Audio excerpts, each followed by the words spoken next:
Assalamualaikum warahmatullahi wabarakatuh. Perkenalkan, nama saya Revena Uliakusin Taufik dengan NIM 22014-22153. Sini saya akan menjelaskan tentang rancangan sistem penggunaan artificial intelligence dalam bidang keamanan aplikasi sosial media yang saya buat.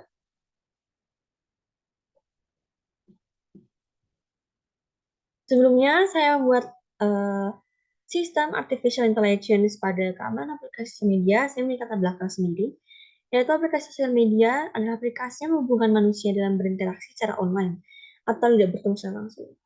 Kita semua pasti sudah tahu bahwa sosial media itu menjadi salah satu bagian yang sangat penting dalam kehidupan sehari-hari. Karena merupakan salah satu cara terhubung dengan keluarga, teman, dan rekan kerja di seluruh dunia, dimanapun kita berada, dengan lebih mudah dan dengan tidak perlu bertemu secara langsung. AI adalah metode yang membuat komputer dapat bertindak secara otomatis dan kecerdasan yang memiliki hampir sama dengan kecerdasan yang dimiliki oleh manusia. AI biasanya melakukan pekerjaan yang biasanya manusia kerjakan atau bahkan yang manusia tidak bisa kerjakan. Tetapi AI bisa. AI dapat digunakan untuk kepentingan keamanan sebuah aplikasi sosial media. Jadi di sini saya menggunakan AI sebagai salah satu eh, metode untuk melindungi aplikasi sosial media. Selanjutnya, media terbagi menjadi beberapa jenis, contohnya seperti blog, social network, dan media sharing.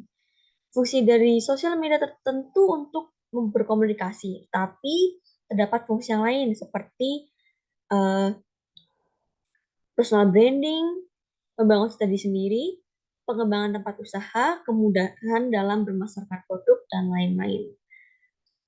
Tentu saja kita sebagai orang yang pandai pasti akan melakukan kegiatan yang bermanfaat dan baik dengan menggunakan sosial media.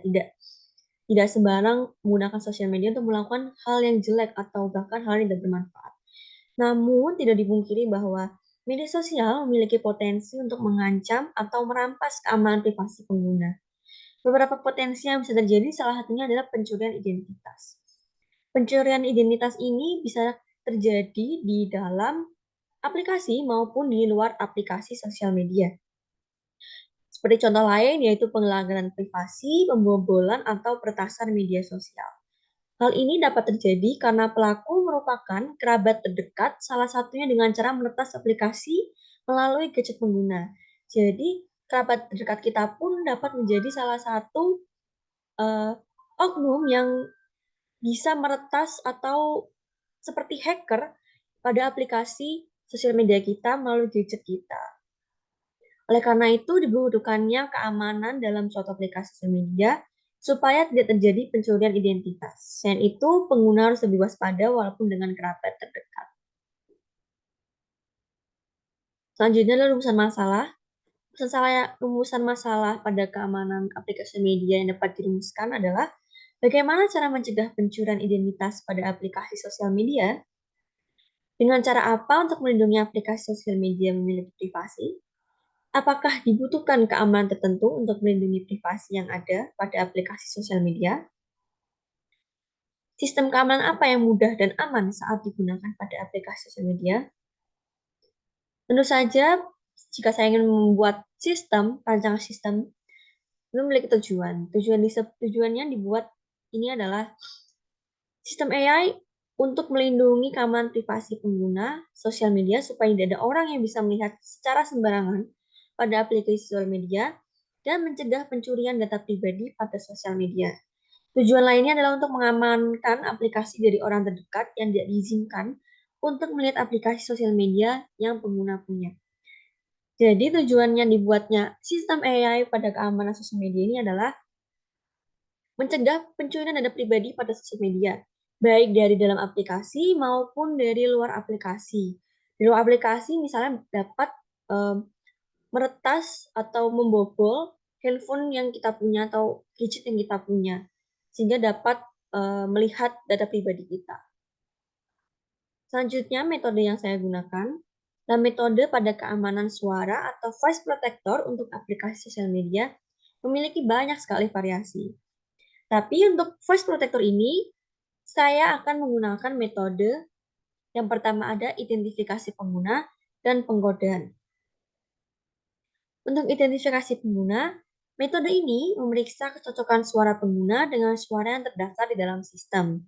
Jadi tidak bisa sembarang suara diterima oleh sistem.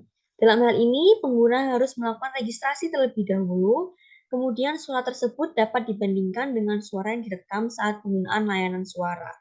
Metode ini dapat digunakan untuk mengidentifikasi penipuan, seperti pencurian identitas atau penggunaan suara palsu.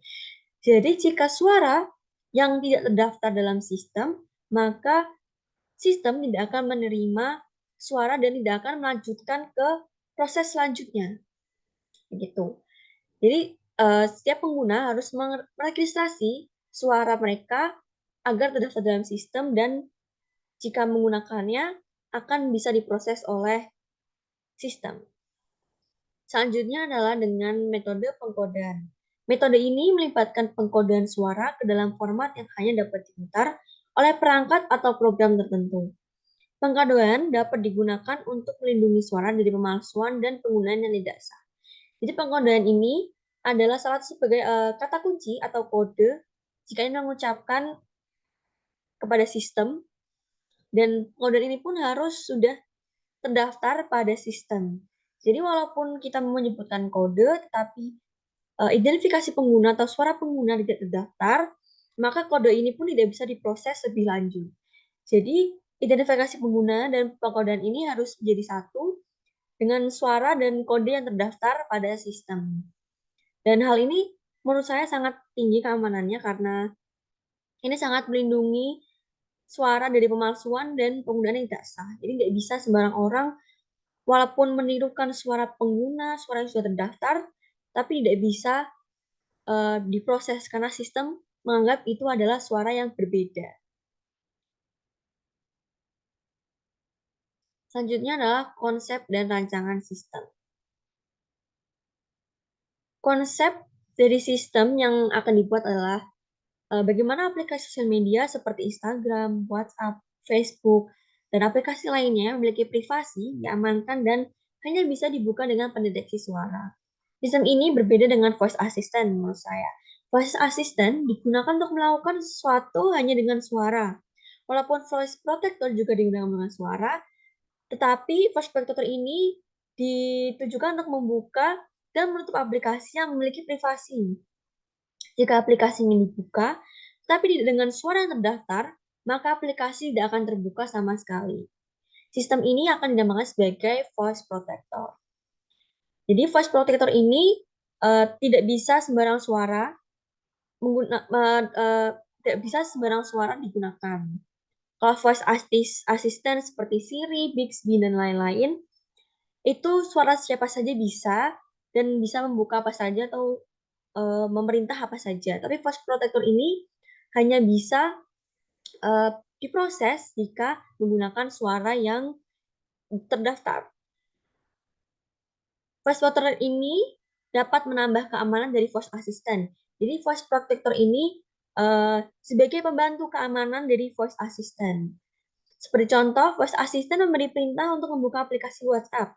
Tetapi WhatsApp tidak akan terbuka langsung jika tidak menggunakan voice protector yang memiliki kata kunci atau kode yang sudah ditentukan untuk membuka WhatsApp. Mungkin sistem ini hampir sama dengan Face ID atau sidik jari karena harus membuka sesuatu aplikasi menggunakan suara yang terdaftar, tidak bisa sembarang suara. Jadi sistem ini hampir mirip dengan Face ID, sidik jari maupun voice assistant. Jadi Face ID sidik jari menggunakan data yang sudah terdaftar di sistem. Maka voice protector pun seperti itu, tetapi bedanya menggunakan suara. Face ID menggunakan wajah, sidik jari menggunakan sidik jari tangan, dan voice protector menggunakan suara. Dengan menggunakan suara, aplikasi dapat dibuka dengan mudah. Suara yang diterima pun harus suara yang sudah terdaftar, sehingga tidak bisa sembarang suara untuk memerintah. Jadi tidak bisa sembarang suara, apalagi suara yang direcord yang menirukan suara asli pengguna itu tidak bisa terdeteksi karena tidak terdaftar pada sistem. Hal ini dapat mengurangi penggandaan suara atau suara yang dibuat-buat seolah sama dengan pengguna. Dengan keamanan sistem lebih tinggi, maka hanya akan mendeteksi suara asli pengguna yang terdaftar untuk membuka aplikasi tertentu. Lalu untuk kode dan kata kunci digunakan pada setiap aplikasi yang berbeda-beda. Tentu saja, jika kita ingin buka aplikasi ini, kita harus menggunakan kode seperti ini. Jika ingin menggunakan kode seperti ini, maka kita akan buka aplikasi ini. Jadi setiap aplikasi yang akan kita gunakan untuk voice protector memiliki kode atau kata kunci yang berbeda. Seperti contoh membuka aplikasi Instagram dengan kata kunci open at LHC MKL Instagram account. Maka tidak hanya aplikasi Instagram saja yang terbuka, tetapi akun yang ingin digunakan ikut ditampilkan. Karena Instagram tidak hanya bisa satu akun saja, bisa lebih dari satu akun. Tidak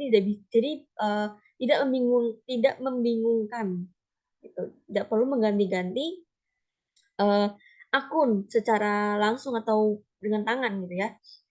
Jadi bisa menggunakan voice protector saja. Dan suaranya pun harus terdaftar pada aplikasi Instagram, pada sistem yang dengan aplikasi Instagram. Maka dari itu, setiap kata kunci memiliki arti yang berbeda yang diterima oleh sistem. Contoh lain seperti open at Maheva direct message. Maka yang akan terbuka adalah fitur direct message atau pesan pada akun Maheva, bukan akun yang lain, bukan fitur yang lain, apalagi aplikasi lain. Jadi, eh, kode atau kata kunci yang digunakan lebih baik secara detail. Jadi, nanti akan terbuka aplikasinya juga akan langsung pada apa yang kita inginkan. Jadi jika kita ingin direct message, maka akan terbuka fitur direct message yang keluar. Jika kita hanya open at Maheva, maka yang ditampilkan hanyalah Instagram akunnya saja. Jika kita lebih detail seperti open Maheva direct message, maka yang terbuka adalah pesan. Jika kita ingin membuka seperti explore fitur explore pada Instagram, seperti tadi open at Maheva explore. Jadi yang akan terbuka atau yang akan ditampilkan adalah explore dari akun Maheva. Dan voice protector ini sangat mempermudah dalam menggunakan gadget dengan tanpa menyentuh layar, maka aplikasi yang terbuka dan keamanan juga terjamin. Karena hanya bisa mendeteksi suara yang terdaftar, tidak ada yang bisa membuka dengan menggunakan suara tiruan yang menyerupai suara pengguna yang terdaftar. Jadi, ditekankan sekali lagi dan ditekankan berkali-kali bahwa suara yang bisa digunakan untuk memproses sistem hanyalah suara yang terdaftar. Tidak bisa sembarang suara, tidak bisa suara yang menyerupai suara pengguna. Jika suaranya tidak sama dengan yang terdaftar, maka aplikasi tidak akan terbuka. Kesimpulan yang saya dapat adalah bahwa keamanan data, identitas yang bersifat privasi harus dijaga dengan baik. Dengan adanya perkembangan teknologi yang melesat ini kita menggunakan dengan sangat baik dan maksimal. Penggunaan voice protector salah satunya menjadi salah satu upaya untuk menjaga keamanan pada aplikasi yang memiliki informasi pribadi yang bersifat privasi agar tidak sembarang orang mengetahui dan bisa meretas aplikasi kita. Tentu saja tetap harus ada kewaspadaan pada diri sendiri, tidak hanya mengandalkan AI yang sudah canggih. Jadi tetap tidak melupakan kesadaran kita masing-masing untuk lebih waspada terhadap orang-orang sekitar kita maupun orang-orang yang jauh dari sekitar kita seperti hacker atau semacamnya dengan menggunakan voice protector ini. Terima kasih. Itu saja yang bisa saya jelaskan tentang rancangan sistem artificial intelligence pada keamanan sosial media. Terima kasih. Wassalamualaikum warahmatullahi wabarakatuh.